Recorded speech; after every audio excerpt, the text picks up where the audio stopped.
Hello বন্ধুরা, আমি প্রীতি। তোমাদের সকলকে স্বাগত জানাই প্রীতি এডুকেশন ইউটিউব চ্যানেলের আরও একটি নতুন ভিডিওতে। আজকে আমাদের ভিডিওর বিষয় হলো গ্রীষ্মের ছুটি সম্পর্কে একটি প্রবন্ধ রচনা নিয়ে। আশা করি প্রবন্ধটা তোমাদের সকলের খুব ভালো লাগবে।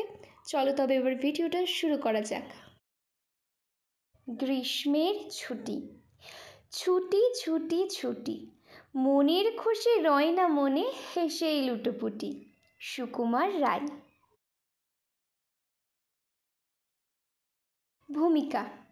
গ্রীষ্মকাল হলো বছরের সবচেয়ে উষ্ণতম ঋতু।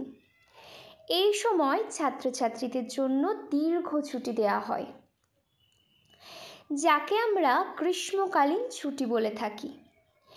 এই ছুটি আমাদের জন্য শুধু বিশ্রামের সুযোগই নয়, আনন্দ, অভিজ্ঞতা ও নতুন কিছু শেখার এক অসাধারণ সময়।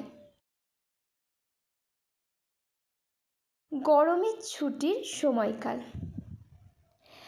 আইরে সবাই হল্লা করে হরেক মজা লুটি, একদিন নয় 2 দিন নয়, 2 মাস ছুটি। সাধারণত মে মাসের মাঝামাঝি থেকে শুরু করে জুন মাস বা জুলাই মাসের প্রথম সপ্তাহ পর্যন্ত গরমের ছুটি চলে। এই সময় মানুষ তাদের নিয়মিত কার্যকর্ম থেকে বিরতি নিয়ে ভ্রমণ, খেলাধুলা ও পরিবারের সাথে সময় কাটানোর মতো বিভিন্ন আনন্দ উপভোগ করে। বিনোদন ও ভ্রমণ। গ্রীষ্মের ছুটি মানেই আনন্দ ও বিনোদন।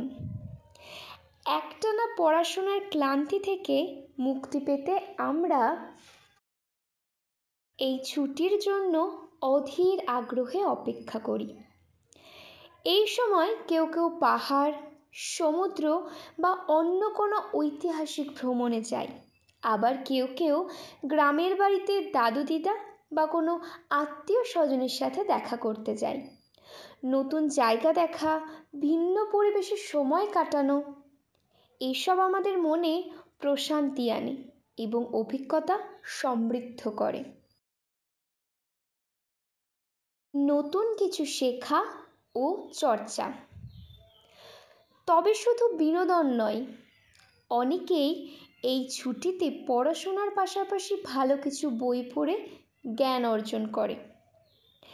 কিছু ছাত্রছাত্রী গ্রীষ্মকালীন কোর্স বা অনলাইন ক্লাসে অংশগ্রহণ করে নতুন কিছু শেখে।